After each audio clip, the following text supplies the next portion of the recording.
Hello friends. आज के बाज़ारों के अंदर एक अच्छी खासी जो है कमजोरी हमें देखने के लिए मिली। ऐसा नहीं है कि निफ्टी 2.66% कोई नई बात है, कोई नई गिरावट है, लेकिन ऐसी गिरावट तो आपने पिछले महीने भी देखी थी और इस तरीके का फॉल आप देखिएगा, सिमिलर फॉल आपने यहाँ पर भी देखा था। कुछ इसी तरीके का ये फॉल आपने अक्टूबर में भी देखा, दिसंबर में भी देखा, नवंबर में भी देखा। तो ऐसा क्या था आज के इस फॉल के अंदर विशेष, हम चर्चा आपके साथ करते रहे हैं और मैंने कल आपके साथ एक विशेष चर्चा भी जो है की थी। और इसके अलावा फ्राइडे में भी मैंने आपको बोला था कि जो आधे घंटे की तेजी का राज है वो वास्तव में 17,500 के लेवल को बचाना है, क्योंकि 17,500 से केवल 5 पॉइंट की दूरी जो है नीचे जो है फ्राइडे के सेशन में गई थी। और वहाँ से जो है ये पता चल गया था कि 17,500 अगर ब्रीच होगा तो टेक्निकल लेवल्स के ऊपर 17,500 एक अहम लेवल था।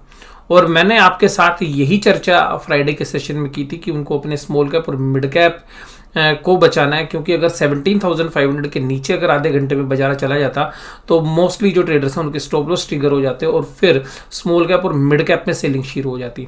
और उसका जो असर है वो मैंने फिर अगले दिन आपको एक दूसरी वीडियो के अंदर जो फर्दर इन्फॉर्मेशन हमारे पास कलेक्ट हुई तो मैंने कहा था कि ब्लैक मंडे का जो है डर जो है इन्वेस्टर्स को सता रहा है। और वो क्यों सता रहा था वो रीज़न मैंने आपको उस वीडियो में शेयर किए थे। और दूसरी बात मैंने कही थी कि अगर 17,500 अगर बाजार होल्ड नहीं करेगा तो आप एक सीवियर सेलिंग जो है देखेंगे। और आज वही 17,500 के नीचे जैसे बाजार गया, हालांकि ओपनिंग 17,500 के ऊपर हुई थी और बाजार ने होल्ड करने की भी कोशिश की, लेकिन जैसे ही 17,500 क्रैक हुआ बाजार के अंदर फ्री फॉल शुरू हो गया। तो जैसा मैंने आपको बोला था कि वहाँ पर टेक्निकल लेवल्स हैं, तो बहुत सारे जो वो सौदे हैं जो तेजी के हैं, जो मीडियम टू लॉन्ग टर्म तेजी के सौदे थे वो कटने शुरू हो गए। और उसकी बदौलत आपने देखा कि हम जो है निचले स्तर पर जो है बंद हुए। अगर हम एशियन मार्केट्स की बात करें तो ऐसा कुछ नहीं था एशियन मार्केट्स में कि हम शायद इतना वीक होते, लेकिन हमारा जो सेटअप था जो मैंने आपको फ्राइडे को जो है शेयर किया था उसका असर ज़्यादा था। आप देखेंगे कि निकाई का बाजार पॉजिटिव बंद हुआ है, थाईलैंड का बाजार पॉजिटिवली बंद हुआ है, कोरिया माइनस में बंद हुआ है। और वास्तव में उस समय पर डाउ जोन्स का फ्यूचर भी प्लस में चल रहा था जब हमारे बाजार गिर रहे थे। तो कुल मिलाकर यहाँ पर जो बड़े प्लेयर्स हैं उनके मंदी के सौदे थे और शायद अभी भी आपको एक्सपायरी तक मैं ये नहीं कह रहा हूँ कि बहुत बड़ी जो है गिरावट जो है हमें लगती है। हालांकि बाजार के अंदर इस तरीके की प्रॉफिट बुकिंग होती रहती है, लेकिन इस बार की जो प्रॉफिट बुकिंग है जो है सभी सेक्टर में एक साथ हुई है। तो इस बार जो है इन्वेस्टर्स को ज़्यादा पेन लगा होगा, क्योंकि ऐसी गिरावट तो पहले भी, लेकिन इस बार पेन ज़्यादा क्यों लगा? क्योंकि इस बार आपके पोर्टफोलियो को अच्छी तरीके से हिला दिया गया। क्योंकि मैंने भी आपको यही चर्चा की थी कि स्मॉल कैप और मिड कैप के शेयर आपको 5-5, 10-10% टूटते हुए नजर आएंगे। मैं आपको इस वीडियो के बाद एक जो है जो वॉच लिस्ट हम शेयर करेंगे आपके साथ कि किस तरीके से वॉच लिस्ट में हमारे जो शेयर्स हैं जिनको हम जिन पे नज़र रखते हैं वो किस तरीके से वॉच लिस्ट आपको बता रही थी कि एक पेन जो है बाजार के अंदर जो है आ सकता है। और वो मैंने कल एक जो है अल्फा एम्बेस के साथ वीडियो भी शेयर की थी कि किस तरीके से वो वीडियो, और आज उसका असर देखिएगा, आपको मैं दिखाऊंगा कि इस वीडियो के बाद। तो कुल मिलाकर बाजार के अंदर घबराने की जरूरत नहीं होती, क्योंकि डर के आगे जीत है, बट समझदारी से काम करना जो है बाजार में सबसे ज़्यादा जरूरी है। और कोई भी बाजार के अंदर परफेक्ट नहीं होता, बस यही चीज़ हम आपके साथ शेयर करते हैं कि जब बाजार में वैल्यूएशंस थोड़े से स्ट्रेच हो जाए तो तेजी में ही मंदी का एहसास जो है बड़े प्लेयर्स कर लेते हैं और वो तेजी में ही मंदी खेलते हैं। और जैसे ही मंदी होगी तो फिर यहाँ पर बहुत अच्छे मौके हमें खरीदने के फिर मिलेंगे। तो अपने पैसे को तैयार रखिएगा और कुछ शेयर्स जो है आपको 2-3 दिन के अंदर ही बहुत अच्छी जो है आप लॉन्ग टर्म पोर्टफोलियो में ऐड करने के लिए आपको बहुत अच्छे शेयर्स आपको मिलेंगे। प्रेशर देखिएगा इकोनॉमी में अभी इन्फ्लेशन वाला जो है वो रहेगा, तो हो सकता है कि शेयर बाजार शायद इतना अच्छा ना करे, लेकिन आप अपने पोर्टफोलियो को सजाने का जो समय है, अच्छे शेयर्स एक्युमुलेट करने का समय है, शायद वो बहुत ही जल्द है। अच्छी वैल्यूएशंस पर जो आप शेयर्स पकड़ेंगे तो बहुत अच्छी रिटर्न्स जो है आएंगी। तो बाजार में अगर बात करें निफ्टी के ऊपर अगर हम आते हैं तो देखिएगा निफ्टी में अब हमें ऐसा लगता है कि जो 17,000 का जो लेवल है वो शायद कल टूट सकता है, क्योंकि आज देखिएगा 17,000 के नीचे ही जैसे बाजार गया तो उसको बचाने की कोशिश की गई। जैसे कल मैं आपके साथ बात कर रहा था, यानी सॉरी लास्ट में मैं आपके साथ फ्राइडे पे बात कर रहा था कि जैसे ये लेवल से टूटा है 17,000 के नीचे, जस्ट 3 पॉइंट्स नीचे है, 2 पॉइंट्स नीचे, उसी तरीके से उस दिन 17,500 के नीचे था। तो अब अगर 17,000 के नीचे बाजार जाएगा तो देखिएगा ये बाजार की रेंज, आपको मैं बताऊंगा कि इस कैंडल को हम भूल जाते हैं थोड़ी देर के लिए, तो ये जो रेंज है जो 16,600 के आसपास है, 16,500 तो मैं नहीं कहूँगा, 16,600 के आसपास है और 16,700 के आसपास, इस लेवल तक भी बाजार आ सकता है और यहाँ पर बहुत अच्छी सपोर्ट हमें लगता है।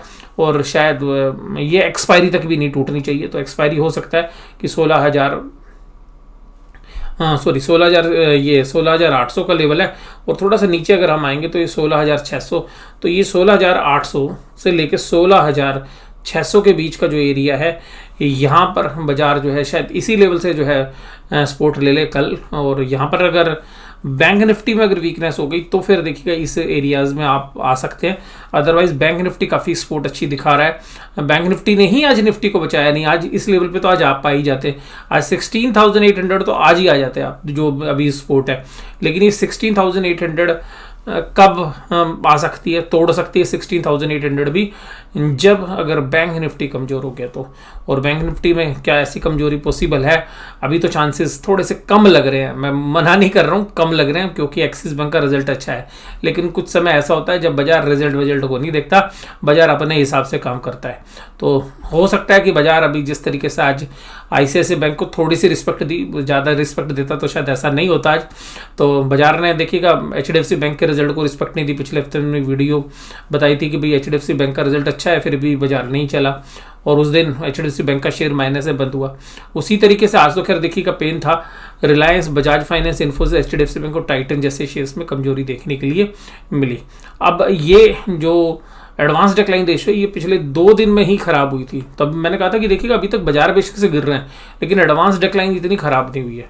और 17,500 जब तक होल्ड करेगा, 17,500 17,600 जब तक दिक्कत नहीं है। और जैसे पिछले हफ्ते में, पिछले जो फ्राइडे में सेलिंग हुई, उससे ही एडवांस डिक्लाइन रेशियो भी खराब हो गई। तो अभी हमें नहीं लगता कि बाजार एकदम कोई पुल बैक करने वाला है। अगर आपको लग रहा है कि ये बाजार अभी गिर के दोबारा से उठ के खड़ा हो जाएगा 1 या 2 दिन में, तो उसकी संभावना भी हमें कम लग रही है। इस बार बाजार कम से कम 4-5-7 दिन जो है नीचे कंसोलिडेट होकर आएगा और बजट के बाद ही, बजट में कोई ट्रिगर आएगा तो ही कोई बहुत बड़ी हम जो है चाल देख सकते हैं। अभी बजट तक के लिए हमें लगता है कि बाजार इसी तरीके से हो सकता है कि थोड़ी बहुत कमजोरी, थोड़ा बहुत ऊपर नीचे होके यहीं पर एडजस्ट हो। क्योंकि इस बार जो है एक और मैं आपके साथ चर्चा करूंगा कि बहुत सारे लॉन्ग पोजीशंस थी, लीवरेज पोजीशंस थी, और अभी भी मुझे पर्सनली ऐसा लगता है कि बहुत सारी लीवरेज पोजीशंस हैं। तो जिन लोगों के फ्यूचर्स में सौदे हैं और जिन्होंने अपने फंड्स के आगे ज़्यादा बड़ी पोजीशंस बना रखी हैं, उनको रिस्क अभी भी हो सकता है। तो शायद बड़े प्लेयर्स उन्हीं के सौदे कटवाना चाहते हैं। इसके अलावा जिन लोगों ने मार्जिन फंडिंग से पैसा ले रखा है, उनको पेन क्रिएट करना चाहते हैं। तो ये उस तरीके के जो है ट्रेड्स हमें लग रहा है कि FIIs जब अपना माल बेचते हैं, क्योंकि वो तो अपनी हेजिंग कर लेते हैं, और जो रिटेल इन्वेस्टर्स हैं ये जो है उनका पूरा हेज होता नहीं है, तो वो शायद पेन जो है हमारे को ज़्यादा देखने के लिए मिल सकता है। और इस बार जो है हमें एक और सबसे खास बात देखने के लिए मिली है, जो पिछले 1 साल की किसी भी हमने करेक्शन में नहीं देखा, कि इस बार करेक्शन के अंदर सारे सेक्टर एक साथ गिर रहे हैं। और इस बार जो सबसे पहले गिरता था वो होल्ड कर रहा है, यानी कि हर करेक्शन में बैंक निफ्टी सबसे पहले गिरता था, इस बार बैंक निफ्टी सबसे अच्छा होल्ड कर रहा है। आप देखिएगा जहां पर भी आज तेजी थी, आज 2 ही शेयर थे हमारे पास तेजी में, एक तो सिप्ला था और एक ONGC था। उसके गिरावट में कहां पे थे आज देखिएगा, मेटल पैक के अंदर जबरदस्त 6% की गिरावट इंडेक्स में। बजाज फाइनेंस अच्छे रिजल्ट के बाद देखिएगा 6% गिरता हुआ आज, फिर मैंने अभी चर्चा भी की थी थोड़ी देर पहले भी। और उसके बाद अगर हम बात करें ग्रासिम इंडस्ट्रीज में 5.66% की गिरावट, सीमेंट टेक्सटाइल जो भी प्ले है वहां पर भी अब, और फिर मेटल्स में देखिएगा हिंडाल्को इंडस्ट्रीज में 5.59, IT के अंदर भी गिरावट थी 5.34, और IT में जो न्यू IPO वाले शेयर्स है उनका तो भाई साहब आज बहुत ही बुरा हाल कर रखा है। तो मैं दिखाऊंगा इसके बाद जो एक दूसरी वीडियो शेयर करेंगे उसमें मैं आपके साथ शेयर करूंगा। टेक महिंद्रा देखिएगा 5%, टाइटन 4.95, टाटा कंज्यूमर देखिएगा 700 रुपए का लेवल ना बड़ा जबरदस्त तरीके से होल्ड हो रहा था। ये एक मतलब आप देख सकते हैं कि 700 के नीचे टाटा कंज्यूमर गया है। और मैंने शायद इसके बारे में आपसे 2-3 महीने पहले चर्चा भी की थी, जब ये 900 रुपये के आसपास शेयर ट्रेड कर रहा था, 850 और 900 के आसपास। तब मैंने आपके साथ चर्चा भी की थी कि जो हमारे कुछ फ्रेंड सर्कल में लोग हैं वो कह रहे हैं कि अभी प्रॉफिट बुक कर लेते हैं, बाद में 2-3 महीने में जो है मौका मिलेगा। तो आज उन्होंने ही मेरे को फ़ोन किया कि रविंदर जी आप देखना लेने लायक बन रहा है क्या। तो मैंने आपको जो है तब भी बोला था, तो अभी मुझे लगता है कि शायद टाटा कंज्यूमर प्रोडक्ट जो है शायद इसमें थोड़ी सी जल्दी बाइंग आपको आती हुई नज़र आए। और हालांकि इन्फ्लेशन का इम्पैक्ट इसमें भी आएगा, तो ये शेयर्स देखिएगा टाटा ग्रुप का भी है, और इस तरीके के जो शेयर्स है वो शायद थोड़ा सा अभी इन्फ्लेशनरी प्रेशर की वजह से प्रेशर में आ जाएं। लेकिन मुझे लगता है कि 650 रुपये के नीचे जब ये शेयर जाएगा तो एक सेफ बेट जो है यहाँ पे होती हुई नजर आएगी। और आज का इंडेक्स में गिरावट का मुख्य कारण था रिलायंस इंडस्ट्रीज, और रिलायंस इंडस्ट्रीज अगर इतना हैवी वेट है और उसके बाद 4% की गिरावट, और सब लोग जो है चर्चा कर रहे थे कि जी रिलायंस का बहुत ही बेहतरीन रिजल्ट है, रिलायंस बाजार को होल्ड करेगा, ICICI बैंक को होल्ड करेगा। लेकिन देखिएगा जब बड़े प्लेयर्स माल बेचने आते हैं तो ये सब चीज़ें जो है कुछ समय के लिए जो है नगण्य हो जाती हैं, यानी कि उनका कोई मोल नहीं होता कुछ समय के लिए, हमेशा नहीं कह रहा हूँ मैं, लेकिन कुछ समय जब बड़े प्लेयर्स के सौदे बने होते हैं या बाजार के अंदर एक ट्रेंड रिवर्सल हो रहा होता है, तो शायद अभी थोड़ा सा एक शॉर्ट टर्म के लिए एक ट्रेंड रिवर्सल आप मान सकते हैं। तो बहुत सारी जो लीवरेज मनी है जो बहुत सारे अच्छे हेज फंड्स हैं वो शायद प्रॉफिट बुकिंग कर रहे हैं। बैंक निफ्टी में आप देखेंगे 36947 आप बहुत अच्छी रिकवरी हम देखिए नीचे से की है 36375, करीबन 600 पॉइंट की रिकवरी निफ्टी बैंक ने की, 600 पॉइंट की रिकवरी निचले लेवल से, तो ये काबिल तारीफ है। और देखिएगा यहाँ पर भी जो मैंने आपके साथ चर्चा की थी कि सेम कैंडल से आज गिरावट हुई है, और देखिएगा बैंक निफ्टी की गिरावट निफ्टी जितनी गिरावट नहीं है, जबकि बैंक निफ्टी पिछले हफ्ते देख चुका, पिछले महीने देख चुका है इससे बड़ी गिरावट। तो यहाँ पर भी देखिएगा इसके लिए जो पहला अहम लेवल है वो 36,000 का है नीचे की तरफ, और हमें ऐसा लगता है कि इसके अंदर जो सबसे अहम जो लेवल है, क्योंकि अब हम 36,500 पर भी एक्सपोर्ट मान रहे थे, हालांकि उसको आज टेस्ट तो किया लेकिन टेस्ट करके तुरंत आगे 2-3 मिनट भी जो है 36,500 के नीचे ज़्यादा देर काम नहीं किया, तो ज़्यादातर काम 36,500 के ऊपर ही हुआ। तो ये 36,500 के आसपास अब देखिएगा ये जो लेवल्स है मैं आपको बताऊँ, ये यहाँ पर ये लेवल देखिएगा, ये लेवल है 35,500 के आसपास और 35,700, ये सबसे मेजर सपोर्ट है अगर बाजार कल नीचे आता है। ऊपर की तरफ अब जो रेजिस्टेंस है हमारे को जो लगता है वो है, पहला रेजिस्टेंस 38,300 का है, और देखिएगा मेजर है 38,800 का। 38,800 जब तक ऊपर नहीं जाता है तब तक शायद आपको कोई भी बुलिश मूवमेंट जो है देखने के लिए ना मिले। तो 38,800 एक मेजर रेजिस्टेंस है, 38,300 पर एक माइनर रेजिस्टेंस है, और जो इमीडिएट रेजिस्टेंस है अगर बाजार जो खुलता है इसके 37,601 पे आज खुला था, 37,300 और 37,800, 37,300 और 37,800, तो ये जो लेवल्स हैं 37,300 और 37,800, 37,800 और 37,300, ये जो लेवल्स हैं ये अहम लेवल्स हैं। तो यहाँ पर ये लेवल्स हैं जहाँ पर हमें लगता है कि बाजार जो है एक बार अगर ऊपर की तरफ आता है तो यहाँ पे एक रेजिस्टेंस 37,500 पे जो पहला, और मेजरली जो क्योंकि सप्लाई जो है ना वो 37,800 है, तो 37,800 जो है वो एक मेजर है। 37,500 से 37,800 तक बाजार जाता है तो वहाँ पे थोड़ी देर अटक सकता है, हमें उसकी काफ़ी अच्छी संभावना जो लगती है। इसके बाद अगर हम निचले लेवल पे बात करें तो 35,500 और 35,700 के लेवल्स आपको देखने के लिए मिल सकते हैं। अगर निचले लेवल पर ये मुझे नहीं लगता, क्योंकि यहाँ पे पहले का 200 दिन का मूविंग एवरेजेस भी था, ये नहीं टूटने चाहिए। हालांकि पिछली बार भी हमने यहाँ से पुल बैक की उम्मीद की थी, और यहाँ से देखिएगा अच्छा खासा कंसोलिडेशन पिछले महीने हो चुका है इन लेवल्स के आसपास। तो मुझे अभी भी नहीं लगता कि 35,500 जो है इस एक्सपायरी में तो टूटना चाहिए। तो हो सकता है कि 35,500 के आसपास एक्सपायरी हो जाए, लेकिन टूटने की संभावना मुझे काफ़ी कम लगती है कि 35,500 जो है बाजार होल्ड करेगा। इस बात की हमें काफ़ी अच्छी उम्मीद है अगर बाजार नीचे की तरफ भी आता है तो। और अब देखिएगा बाजार में इस बार जो करेक्शन हुई है वो काफ़ी अच्छे मौके दे रही है, और देखिएगा जब सब कुछ अच्छा होता है तो कुछ शेयर खराब करते हैं, और जब सब खराब करते हैं तो कुछ अच्छा करते हैं। उसी कड़ी में आ जाए बंधन बैंक, जब पूरा बैंक निफ्टी अच्छा चल रहा था भाई साहब, ये चल नहीं रहा था। आज देखिएगा निफ्टी के ऊपर आफत आई, बैंक निफ्टी पे आफत आई। तो हालांकि ये निफ्टी का कंपोनेंट नहीं है, लेकिन खुद जो है पॉजिटिव खड़ा है। बाकी मोस्टली जो पांचों दिग्गज शेयर जो कमजोरी के साथ काम कर रहे थे, HDFC bank, Kotak Mahindra, SBI, ICICI bank, axis, bulls ने आज इंडसइंड बैंक को खींचने की कोशिश की थी, पर भाई साहब आज जो है बियर्स कुछ अलग मूड में थे और उन्होंने जो है ट्रिगर दबा रखा था आज सेलिंग का। और आज आरबीएल बैंक में फिर देखिएगा कमजोरी नजर आई 6.34। और पिछले हफ्ते इसमें खबर थी कि कोई पी फंड जो है इसमें निवेश कर सकते हैं। और आईडीएफसी फर्स्ट बैंक 4.6% की कमजोरी, Kotak Mahindra bank 3.32, Punjab national bank, HDFC bank, AU small finance bank, federal bank, ये सभी कमजोरी के साथ काम कर रहे थे। तो थोड़ा सा पेनफुल हो सकता है बाजार अगर बैंक निफ्टी के शेयर्स अगर कल कमजोर होते हैं तो।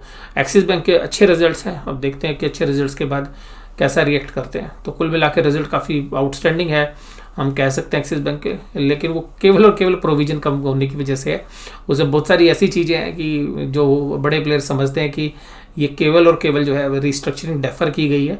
तो उन सब पैरामीटर के साथ अगर हम देखेंगे तो एक्सिस बैंक के रिजल्ट हालांकि ख़राब नहीं है किसी भी एंगल से, मैं तो बढ़िया ही रिजल्ट मानूंगा उनको, लेकिन फिर भी कुछ चीज़ें ऐसी हैं जो अभी बाजार की परिस्थितियों के हिसाब से, क्योंकि बाजार पिछले पास्ट को नहीं देखता, फॉरवर्ड लुकिंग है। तो अगर रेट ऑफ इंटरेस्ट बढ़ते हैं तो फिर वो तो देखिएगा सभी बैंकों के लिए एडवर्स हो सकते हैं, क्योंकि जो आगे चल के लोन देने वाली जो गति है वो धीमे हो जाती है, क्योंकि अगर रेट ऑफ इंटरेस्ट महंगा होता है तो लोन लेने वाले थोड़ा सा सोच विचार करते हैं। आज एफआईआईज ने क्या किया? एफआईआईज ने आज किया जी 3751 करोड़ की सेलिंग। और मैंने परसों जब आपके साथ किया था मैंने कहा था देखिएगा 10,000 करोड़ से ऊपर की सेलिंग कर चुके हैं, और अगर ये सीवियर सेलिंग ऐसी जारी रहेगी तो बाजार गिर जाएगा। लेकिन मैंने तुरंत कहा था अगर डीआईज अगर चाहे तो रोक सकते हैं, लेकिन डीआईज ने पूरे महीने रोका, पिछले इस महीने भी खूब कोशिश की, लेकिन अब डीआईज ने हाथ खड़े कर दिए। लेकिन मुझे पर्सनली लगता है कि लास्ट एक्सपायरी वाले दिन के लिए शायद डीआईआईज जो बाकी फ्यूचर्स की पोजीशन है उनको बचाएंगे, तो शायद डीआईआईज निचले लेवल पे बाइंग करते हुए आपको नजर आए। तो कुल मिलाकर अभी ज़्यादा सीवियर सेलिंग है और इंटरनेशनल जो माहौल है वो भी सपोर्ट नहीं कर रहा, तो शायद डीआईआईज अभी थोड़ा सा बैकफुट पे है। लेकिन आपको कल या हो सकता है कि 26 जनवरी की तो छुट्टी है और 27 तारीख को शायद एक बार दोबारा से निचले लेवल से अगर बाजार नीचे जाते हैं तो वहाँ पर एक पुल बैक करने में शायद जो है बाजार की मदद करते हुए नजर आएंगे। एफआईआईज देखिएगा चारों जगह अगर चारों खाने चित करने की कोशिश में थे। एफआईआईज ने कैश में भी बेच मारा, इंडेक्स फ्यूचर भी बेच मारे और स्टॉक फ्यूचर्स भी बेच दिए। याद करिए मैं आपको काफ़ी दिनों से एक ही बात बोल रहा हूँ कि एफआईआईज ना इंडेक्स में बहुत सारा बाय कर रहे हैं और आज भी बाइंग की है। अब बाजार गिरा हुआ था, इन्होंने क्या बाय किया होगा? अगर इन्होंने कॉल बाय की होंगी तो हो सकता है बाजार कल रिवर्स हो जाए, और अगर पुट बाय की होंगी तो शायद बाजार और गिरे। तो हेजिंग के लिए इसमें से कुछ कॉल जरूर होंगी और हेजिंग के लिए कुछ पुट भी जरूर होंगी, क्योंकि ये सेलिंग भी कर रहे हैं तो कुछ हेजिंग के लिए दोनों तरीके के कंपोनेंट्स होंगे। अब उसकी रेशो कितनी होगी ये कल आपको पता चलेगा जब बाजार जिस डायरेक्शन में जाएगा। और एफआईआईज ने स्टॉक की ऑप्शंस भी खरीदी हैं, तो इसका मतलब है कि हेजिंग जो है यहाँ पर वो यूज़ कर रहे हैं, यानी कि बाजार जब नीचे जा रहा है तो उनके पास कुछ ऐसी ऑप्शंस हैं कि अगर बाजार रिवर्स डायरेक्शन में जाए तो वो अपनी पोजीशंस को हेज करके चल रहे हैं। तो ये सारे डेटा पॉइंट्स आपको क्या बताते हैं कि बाजार में पुट कॉल रेशो एक ऐसा डेटा है जो आपको बताता है। तो देखिएगा ये पुट कॉल रेशो आपको बताता है कि निफ्टी शायद अभी भी थोड़ा सा कमज़ोर हो सकता है। ओपन इंटरेस्ट के एंगल से दोनों जो है वीकनेस दिखा रहे हैं, लेकिन अगर वॉल्यूम के एंगल से देखें तो बैंक निफ्टी फिर भी थोड़ी सी स्ट्रेंथ दिखा रहा है जैसा आज उसने दिखाई थी। ऑप्शन चेन के डेटा देखिएगा, सबसे खास बात है कि 17,000 की जो पुट थी ना उसमें अनवाइंडिंग हो गई। इसका मतलब है कि तेजी करने वाले ये मान के बैठे हैं कि भाई 17,000 तो टूट गया, तो शायद कल 17,000 के नीचे बाजार जा सकता है। और इमीडिएट सपोर्ट जो है हमें अभी जो नज़र आ रही है वो 16,700 पर आ रही है ऑप्शन चेन के हिसाब से, जब 12,000 कॉन्टैक्ट ऐड हुए हैं। और उसके अलावा जो 16,900 पे भी हथियार डाल दिए गए हैं, वो ऑप्शन जो है अनवाइंड हो गई हैं। तो कुल मिलाकर जो 16,700 पे ही जो है आपको लगेगा, और थोड़ा सा ओपन इंटरेस्ट आपको 16,800, तो 16,800 700 जो अगर यहाँ पे हमें लगता है कि नीचे की तरफ होल्ड होना चाहिए। अगर कोई भी सेलिंग आती है तो यहाँ पे रोकने की कोशिश होगी। ऊपर से अगर लेवल्स देखें तो आज 10,000 कॉन्ट्रैक्ट 17,000 की कॉल में लिखे गए, लेकिन यहाँ पे हाईएस्ट ओपन इंटरेस्ट नहीं है, तो 17,000 टूट के बाजार ऊपर भी आ सकता है। और यहाँ पे जो पहली रेजिस्टेंस है वो 17,200 पे और उसके बाद 17,300। तो अभी तो मैं इन्हीं रेजिस्टेंस को मानता हूँ, क्योंकि जिस तरीके से बाजार चला है। निफ्टी बैंक के अंदर देखिएगा ऑप्शन चेन के डेटा सारे बिखरे पड़े हैं। जितने भी पुट राइटर थे भाई साहब सारे डरे हुए, उन्होंने आज पुट अनवाइंड कर ली। और कॉल राइटर्स देखिएगा सारे एग्रेसिव है, 37,000 पे सबसे जबरदस्त। तो 37,000 का लेवल जो है मैं ऑप्शन चेन के सबसे पहला अहम लेवल है जहां पर सबसे जबरदस्त ओपन इंटरेस्ट है। अब 2 दिन बचे हैं क्योंकि 26 जनवरी की छुट्टी है, तो कुल मिलाकर हमें ऐसा लगता है कि 37,000 का जो लेवल है ये एक इमीडिएट जो है रेजिस्टेंस है। सपोर्ट आपको कहाँ पे नजर आ रही है, तो सपोर्ट देखिएगा अभी कुल मिलाकर ऑप्शन चेन के हिसाब से जो हाईएस्ट ओपन इंटरेस्ट है वो 36,500 पे, तो इमीडिएट सपोर्ट आपको वही नजर आएगी। बाजार अगर नीचे जाएंगे तो दूसरी सपोर्ट आपको 36,000 के ऊपर नजर आएगी। और इसके नीचे मैं आपको यही कहूँगा कि यहाँ पर शायद इतना नीचे जाएगा तो रेजिस्टेंस यहाँ पे, सॉरी सपोर्ट यहाँ पे मिलने चाहिए। और इसके बाद अगर 200 दिन की मूविंग एवरेज की या बाकी टेक्निकल पैरामीटर की देखेंगे तो 36,000 के नीचे अगले 500 पॉइंट में बहुत जबरदस्त सपोर्ट्स हैं, वहाँ पे तो बाउंस बार बार करना ही है। तो 36,000 के नीचे जो है बाजार काफ़ी ज़्यादा ओवरसोल्ड हो जाएगा, तो वहाँ पर मुझे लगता है कि सेलर भी थोड़ा सा अपनी सेलिंग को जो है रोकते हुए नजर आएंगे। तो कुल मिलाकर बाजार आज काफ़ी वीक था और जैसा हमें अंदेशा था उस अंदेशे के हिसाब से जो है बाजार ने रिएक्ट किया। अब हमें लगता है कि 2-4 दिन की करेक्शन अगर ऐसे ही होती है या बाजार कंसोलिडेट होता है तो एक अच्छा पोर्टफोलियो बनाने का जो है समय हमें मिलने वाला है। और आज भी बहुत अच्छे जो शेयर्स हैं उनमें करेक्शन हुई। तो इस वीडियो के बाद आपको बताऊंगा कि किस किस तरीके से आज जो शेयर्स हम वॉच लिस्ट में रखते हैं, कौन कौन से शेयर्स किस किस तरीके से गिरावट या जो है तेजी के माहौल में रहे। तो आइएगा जो है अगली वीडियो का इंतजार करिएगा, तब तक इस वीडियो को देखिएगा। वीडियो देखने के धन्यवाद, थैंक यू वेरी मच।